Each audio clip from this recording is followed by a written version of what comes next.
என்னாச்சு இவளுக்கு? கிறுக்கச்சி ஏதாவது வம்பளப்பா? இன்னைக்கு என்ன புள்ளைய மடியில வச்சுக்கிட்டு என்னமோ யோசனையில உட்காந்துருக்காளே. பைத்தியக்காரிக்கு ஏதாவது ஞானோதயம் வந்துட்டோ? என்ன கம்மன் கிடக்கா? இல்லைன்னா வலியே நம்மளை வம்புக்களப்பா. இன்னைக்கு என்னாச்சு? ஏ அனிதா, அனிதா, எங்க யோசனையில இருக்க? ஏய், ஒன்னதானே? என்னையவா கூப்பிட்டியே? என்ன? இல்ல, என்னாச்சு? பலமான யோசனையில இருக்க. இல்லைன்னா வலியே என்கிட்ட வம்பளப்ப சத்தத்தையே காட்ட மாட்டிக்கியே, அதான் கேட்டேன். என்ன தவம் பழந்து என்னத்துக்கு? எனக்கு சலிச்சு போச்சு உங்ககிட்ட மல்லுக்கு நிக்க முடியல. அப்படி என்ன உங்ககிட்ட என்ன சொத்து பத்தா கேட்டேன்? உங்களை மட்டும் தானே கேட்டேன். அதுக்கே உங்களுக்கு எனக்கு ஒழுங்கான புருஷனா இருக்க முடியல, பின்ன என்ன? ஏய், என்ன இப்ப நான் என்ன ஒழுக்கத்துல குறைஞ்சிட்டேன்? என்ன மாதிரி ஒரு புருஷன் கிடைக்கிறதுக்கு நீ தான் கொடுத்து வச்சிருக்கணும். ஆமா ஆமா, ஊருக்குள்ள எல்லாரும் அப்படித்தான் சொல்லிக்கிறாங்க. என்னடி நக்கலா? நான் என்ன நக்கலை பண்ணேன்? எனக்கு தலை வலிக்கு, என்ன செய்யுதுன்னு தெரியாம நானே முழிச்சிட்டு உட்காந்துருக்கேன். உங்களை நக்கல் அடிக்கிறதுக்கெல்லாம் இன்னைக்கு எனக்கு ஆவி இல்லை. பைத்தியக்காரி, உடம்பு எதுவும் சரியில்லையா என்ன? என்ன இப்படி அனலா கொதிக்குது? இப்படி உட்கார்ந்து கிடக்குற? புள்ளைய வேற தூக்கி வச்சிருக்க, காய்ச்சல் அடிக்குது. வா, ஆஸ்பத்திரிக்கு போவோம். யோ, நீ எதுக்கியா கீழே உட்காந்த? லூசு, ஆஸ்பத்திரிக்கு போவோம்னு சொல்லிக்கிட்டு இருக்கேன். கீழே உட்காந்து மேலே உட்காந்துன்னு கேட்டுக்கிட்டு இருக்க. என்ன காய்ச்சல் கொதிக்குது? என்னாச்சு? அதெல்லாம் ஒன்றும் இல்லை, அதான் நீ தொட்டு பார்த்துட்டல, எல்லாம் சரியாயிரும். உனக்கு என்ன பைத்தியமா? ஆமாய்யா, பைத்தியம்தான். உன் மேலே பைத்தியம். என்ன செய்ய, உன்னை பார்த்த உடனே எனக்கு பிடிச்சி போச்சு. உன்னை விருப்பப்பட்டு தான் கட்டிக்கிட்டேன். ஆனால் நீ அவ கூட போய் இருக்கிறதுல எனக்கு சுத்தமாக விருப்பம் இல்லை.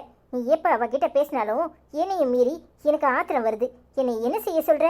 உன்னை நான் கண்டபடியே பேசியிருக்கேன், உங்கள் அம்மாவை பேசியிருக்கேன், ஏன் அவளையும் சேர்த்து தான் பேசியிருக்கேன். ஆனால் என்னால் என்னை மாற்றிக்க முடியல. எல்லாத்துக்கும் காரணம் நீ தான். அதை உன்கிட்ட சொன்னாலும் உனக்கு புரிய மாட்டுக்கு. ஏய் லூசு, நீ சொல்றதெல்லாம் எனக்கு புரியுது. ஆனா என்னை என்ன செய்ய சொல்ற? அவளும் எனக்கு பொண்டாட்டி தானே. அவளை கண்ணில் காண விட மாட்டுக்க. அவ என்ன பண்ணிட்டா? அவ பேசாம ஒரு ஓரமா இருந்துட்டு இருந்தா. நீ தான் அவளை வம்பளந்து இந்த நிலைமைக்கு ஆளாக்குனதே நீ தான். ஏயா கோவப்படுற? என் மனசுல உள்ளதை ரொம்ப நாளா உன்கிட்ட சொல்லணும்னு இருந்தேன். நீ எதையுமே காதுல வாங்கிக்க மாட்டுக்க. எப்பவும் ஹவா புராணமே பாடிக்கிட்டு இருக்கேன். அதனால தான் ஆத்திரத்துல கண்டபடியா பேசுனேன். என்ன செய்ய, என்னெல்லாமோ தப்பு நான் பண்ணியிருக்க தான் செய்கிறேன், இல்லைன்னு சொல்லலை. அது எல்லாத்துக்கும் பின்னாடி நீ தானே இருக்க. யோ, எதுக்கியா அங்கே போய் உட்காந்துக்கிட்ட? இப்போ என்னை என்ன செய்ய சொல்ற? முதல்ல இங்கே வா. அங்கே உட்காந்தலாம் என்னால் பேச முடியாது. ஏன் ஆத்திரப்படுற? எப்பவும் உனக்கு ஆத்திரம்தான். நான் என்ன செய்யட்டும்? என் மனசில் இருக்கதே உன்கிட்ட சொன்னேன், தப்பா எடுத்துக்காத. பைத்தியக்காரி, என்னால அவளையும் விட்டு கொடுக்க முடியாது, உன்னையும் விட்டு கொடுக்க முடியாது. புரிஞ்சுக்கோ, என் மனசுல உங்க ரெண்டு பேருக்கும் தான் இடம் இருக்கு. நீ இப்படி கோபப்படுறதுனால தான் நானும் எரிச்சலா பேச வேண்டியதா இருக்கு.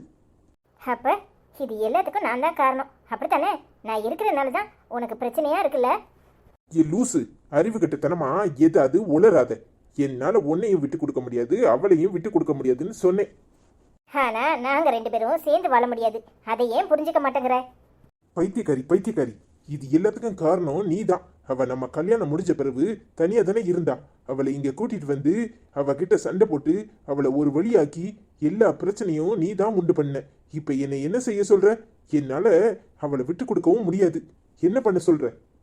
நீ ஒன்னும் அவளை விட்டு கொடுக்க வேண்டாம். இதுக்கெல்லாம் சேர்த்துதான் நான் ஒரு முடிவு கட்டியிருக்கேன். என்ன சொல்லு? அதுக்கு தாயா நானும் ஒரு முடிவு எடுத்திருக்கேன். வாரத்துல 5 நாள் என் கூட இரு. என் பிள்ளைக்கு அப்பனா என் கூடவே தான் இருக்கணும். மிச்சம் இருக்கிற 2 நாள் அவளுக்கு புருஷனாவும் அவ பிள்ளைக்கு அப்பனாவும் இருந்துக்கோ. அந்த 2 நாளை நான் உன்னை பார்க்கவும் வரமாட்டேன், உன்னை எந்த தொந்தரவும் பண்ண மாட்டேன். ஆனால் மிச்சம் இருக்கிற 5 நாள் அவ இங்கே வரவும் கூடாது, நீ அவளை போய் பார்க்கவும் கூடாது, உன்னை அவ தொந்தரவு பண்ணவும் கூடாது. இதுக்கு சம்மதமானே கேட்டு சொல்லு. என்னட்டு நீ பைத்தியக்காரத்தனமா உளறிக்கிட்டு இருக்க? ஏயா இதுல என்ன தப்பு? நல்லா தானே இருக்கு. 5 நாள் என் கூட இரு, 2 நாள் அவ கூட போயிருன்னு சொல்லியாச்சு, பின்ன என்ன? அதென்னடியே, உனக்கு மட்டும் 5 நாள்? அவளுக்கு 2 நாள் கொடுக்குறேன்னு நினைச்சி சந்தோஷப்படு. நான் நீங்க 2 பேரும் சேர்ந்து இருக்கிறத பத்தி பேசிக்கிட்டு இருந்தா, நீ என்னன்னா பிரிஞ்சு இருக்கிறத பத்தி பேசிக்கிட்டு இருக்க. கொஞ்சமாவது உனக்கு அறிவு இருக்கா? அது இந்த ஜென்மத்துல நடக்காதுன்னு எனக்கே புரிஞ்சு போச்சு. ஏன் குணத்துக்கும் அவ குணத்துக்கும் ஆகாது. அவ என்னை விட நல்லவாதான், நான் ஒத்துக்கிறேன். ஆனா உன் விஷயத்துல என்னால அப்படியெல்லாம் இருக்க முடியாது. எனக்கு உன் மேல பைத்தியம். அதை சொன்னாலும் உனக்கு புரியாது. நீ புரிஞ்சுக்கிட்டு இருந்தனா என்னை பத்தி நல்லாவே உனக்கு தெரிஞ்சிருக்கும். ஆனா நீ என்ன கொஞ்சம் கூட கண்டுக்கல. உனக்கு அவ வந்த உடனே என்னைய அப்படியே மறந்து போயிருது. எனக்கு இது எல்லாத்துக்கும் காரணம் அவ தான் நினைச்சாலே ஆத்திரமா வருது. நீயும் புரிஞ்சுக்க மாட்டேன், நானும் புரிஞ்சுக்க மாட்டேன். நமக்குள்ள சண்டை தான் வரும். நான் சொல்றது தான் சரியான முடிவா இருக்கும். அந்த 2 நாளுமே நான் எப்படி இருக்க போறேன்னு எனக்கே தெரியல. என்னையா நான் பேசிக்கிட்டே இருக்கேன், நீ காதுலே வாங்க மாட்டேக்க? போய் அவகிட்ட விசாரி, அவ நல்ல பதிலா சொல்லுவா. ஏய், இத போய் அவகிட்ட சொன்னேன், அவ என்ன செருப்பாலேயே அடிச்சு விரட்டுவா. ஏன் நல்லா தானே இருக்கு? 2 நாள் அவ கூட இருந்தா அவளுக்கு சந்தோஷம் தானே. இதுல என்னத்துக்கு உமர செருப்பால் அடிக்க போறா? பின்ன அறிவு கெடுத்தனமா பைத்தியக்காரி மாதிரி உளறிக்கிட்டு இருக்க. உனக்கெல்லாம் சொல்லி புரிய வைக்க முடியாது. நீ ஏன் புரியணும். எப்ப நீ ஏன் புரிய போறேன்னு எனக்கு தெரியல. அது வரைக்கும் நான் காத்திருக்கேன். உன்னை மாத்திக்க முயற்சி பண்ணு. அது இந்த ஜென்மத்துல நடக்காது. அப்போ அது வரைக்கும் அவ தனியா தான் இருக்கணும். அவ ஏடி தனியா இருக்கணும்? அவ ஏன் பொண்டாட்டி. அவளும் இந்த வீட்டுல உன் கூட வந்துதான் இருப்பா. இங்க பாரு, நான் இவ்வளவு நேரம் பொறுமையா பேசிக்கிட்டு இருக்கேன். திரும்பவும் என் கோபத்தை கிளப்பாதேரும். ஏற்கனவே எனக்கு உடம்பு சரியில்லை, பேசாம போறோம். சரி, இப்ப எல்லாத்தையும் விடு. ஆஸ்பத்திரிக்கு வர்றியா இல்லையா? வா. அதெல்லாம் ஒண்ணும் வேண்டாம். மாத்திரையை போட்டுட்டு தூங்குனா சரியாயிரும். பிள்ளைய எடுத்துட்டு போறோம், நான் கொஞ்ச நேரம் தூங்குறேன். ஏய், அறிவு கட்டுத்தனமா உளராத. காய்ச்சல் கொதிக்குது. இப்படி உட்காந்து கண்டதையும் யோசிச்சுக்கிட்டு இருந்தேன்னா கிறுக்கு தான் பிடிக்கும். கிளம்பு, போய் ஒரு ஊசியை போட்டுட்டு வருவோம். அப்பதான் சரியாகும். என்னால இப்ப எந்திரிச்செல்லாம் வர முடியுமான்னு தெரியல. எனக்கு என்னமோ மாதிரி இருக்கு. நான் கொஞ்ச நேரம் தூங்கி எந்திக்கிறேன். சரியாகலன்னா சாயங்காலம் போவோம். இப்படி கண்டதையும் யோசிச்சுட்டு இருந்தேன்னா கிறுக்கு தான் பிடிக்கும். இரு, சாப்பிட ஏதாவது எடுத்துட்டு மாத்திரை எடுத்துட்டு வரேன், போட்டுட்டு தூங்கு. சரி. ஆமா, கண்டதையும் நினைக்கிறாவளாம்ல. கண்டதையும் இங்க கண்டதையும் நினைக்கிறதுக்கு என்ன இருக்கு? ஓமரை தவிர என் புத்தியிலையும் நினைப்புலையும் வேற என்னத்தை ஓட போகுது? ஊர்ல உள்ளவனுக்கெல்லாம் என் நிலைமை புரியும். ஓமருக்கு மட்டும்தான் புரியாது. நீர் என்கிட்ட அன்பா நடந்துக்கிட்டா நான் ஏன் இப்படி கிறுக்கு பிடிச்சி அலையுதேன்? ஏ ஐஸ்வர்யா, ஏடி என்னாச்சு? எது யோசனையில இருக்க? ஐயோ அம்மா, அதெல்லாம் ஒன்றும் இல்லை, சும்மாதான். வா உட்காரு. என்னடி வழக்கமா கீழே உட்கார மாட்டியே, இன்னைக்கு கீழே உட்காந்து கிடக்க? என்னாச்சு? அதுவும் கையை ஊனிக்கிட்டு உட்காந்துருக்க? ஐயோ அம்மா, என்னமோ போல இருந்துச்சு, அதான் கீழே உட்காருமேன்னு உட்காந்தேன். கை காலெல்லாம் ஒரே குடைச்சலா அசதியா இருக்கிற மாதிரி இருக்கு. என்னம்மா அப்படி பாக்குற? இல்லடி, லட்சுமி சொன்னப்ப கூட நான் நம்பல. பக்கத்துல உட்காந்து பார்க்கும்போது தான் தெரியுது உன் முகம் நல்ல பளபளப்பா இருக்கு. ஃபேஷியல் பண்ணினா நல்ல பளபளன்னு தான் இருக்கும். அந்த கழுதையை நீ எப்ப போய் பண்ணின? இல்ல, சும்மா சொன்னேன். பாட்டி ஈவா ஒருத்தி கிறுக்கி என்னத்தையாவது உளருவா. சிட்டி மாசமா இருக்கல்ல, அதான் முகம் நல்ல பளபளன்னு இருக்கு. ஒருவேளை பொம்பளை பிள்ளையா தான் இருக்கும். போமா, நீ வேற எதையாவது சொல்லிக்கிட்டு. எந்த பிள்ளையா இருந்தா என்ன, எல்லாம் நம்ம பிள்ளை தானே. எனக்கும் பேத்தி பிறக்கணும்னு தான் ஆசை. அவதான் பேரனை பெத்துட்டால, நீ அது பொம்பளை பிள்ளையா பெத்தெடு.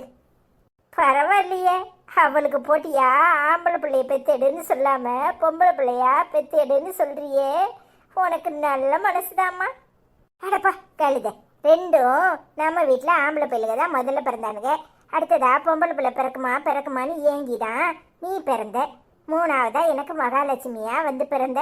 அந்த மாதிரி உங்க குடும்பத்திலையும் என்னதான் உன் நாத்தனார் மாதிரி இருந்தாலும் உன் மாமியாருக்கு பொம்பளை பிள்ளை தான் பிடிக்கும். அதனால தான் பொம்பளை பிள்ளையா பெத்தெடுன்னு சொல்றேன். போமா, எந்த குழந்தையா இருந்தா என்ன, ஏன் கையிலையா இருக்கு. எந்த குழந்தையா இருந்தாலும் சந்தோஷம்தாம்மா. எனக்கு ஒன்ன மாதிரியே ஒரு மகாலட்சுமியா பிறக்கணும்னு ஆசை, அதாண்டி சொன்னேன். சரிம்மா, உன் ஆசையை நிறைவேற்றிரும். சரிடி, அன்னைக்கு லட்சுமி கிட்ட வத்த குழம்பு கேட்டியாமே, அதான் அம்மா உனக்கு நாக்குக்கு ருசியா வத்த குழம்பும் துவையலும் வச்சிருக்கேன், வந்து சாப்பிடு. இல்லைம்மா, அந்த அக்கா என்ன செஞ்சு தரேன்னு கேட்டுக்கிட்டு இருந்துச்சு. அந்த அக்கா வத்த குழம்பு நல்லா செய்யும்ல, அதான் சொன்னேன். வேற ஒன்றும் இல்லைம்மா, நீ எதையாவது மனசில் நினச்சிக்காத. அட போட்டி, இதில் என்ன இருக்கு? உனக்கு என்ன பிடிச்சிருக்கோ அதை செஞ்சு கொடுக்கறதுக்கு தான் கேட்டிருப்பா. ஆனால் ஒன்றும் தப்பாக நினைக்கல. மைனி எங்கம்மா? 2 பேரையும் ஆளையே காணும். சின்னவ அவள் அப்பா வீட்டுக்கு போகிறேன்னு போனா, மூத்தவ கடைக்கு போகிறேன்னு போனா, இன்னும் வர காணும். சரி, ஏதாவது அவளுக்கு தேவையா இருக்கும், அதான் வாங்க போயிருப்பா. அதான் பேரன் கூட போயிருக்கான்ல. ஆமாம், உன் பேரன் பெரிய சூராதி சூரன். சரி, பெரிய மைனியும் அவனும் வரட்டும், அப்புறமா நான் சாப்பிட்றேன். நீ சூடாக சாப்பிடுட்டி, அவன் இப்போ வந்துருவா. அந்த பயலுக்கும் புளி குழம்புனாலே பிடிக்காது, அதனால் அவனுக்கு கொஞ்சம் பருப்பு தாளித்து வச்சிருக்கேன். ஏம்மா நீ சரியான ஆளுதான். உன் பேரனுக்கு என்ன பிடிக்கும்னு பார்த்து பார்த்து செஞ்சு கொடுக்குறியே. அட பாட்டி நீ வேற. சின்ன பிள்ளைங்க அதுகளுக்கு என்ன பிடிக்குதோ அதை தானே செய்ய முடியும். ஆமா இந்த சின்ன வாண்டைங்க ஆளையே காணும். அது ஆளா உட்காந்து சாப்பிட்டுக்கிட்டு இருக்கு. தானே பார்த்தேன். இப்போ வந்து அது மண்டையிலே கொட்டுறனா இல்லையான்னு பாரு. ஏட்டி நான் கேட்டா தப்பா நினைக்க மாட்டியே. உன் மருமகனை தவிர வேற என்னனாலும் கேளு. ஏ பாட்டி வேற என்னத்தை கேட்க போறேன். அவர் தான் ஃபோன் எதுவும் பண்ணினாரா இல்லை நீ ஏதாவது பேசுனியா? உனக்கு இதான் கவலை. போமா அவரை எதுக்கு தொந்தரவு பண்ணணும்? காலையிலே அடிச்சிட்டாரு. நான் பேசிட்டு தான் வச்சேன். பாவண்டி அவரு. அந்த மனுஷன் என்ன பண்ணுவாரு? அவரை போட்டு பாடா படுத்தாதீங்க. ஏமா உன் மனசாட்சியை தொட்டு சொல்லு. அவரை நானா பாடா படுத்துறேன்? எனக்கு உன்னை பற்றியும் தெரியும், அந்த சண்டாளியை பற்றியும் தெரியும். என்ன செய்யறது? பொதுவாக சொன்னேன். சரி சரி அவ பேச்சை எதுக்கு எடுக்கிற? வா அண்ணி வருதானே பார்ப்போம். நீ இரு நான் பார்த்துட்டு வரேன். சரிம்மா.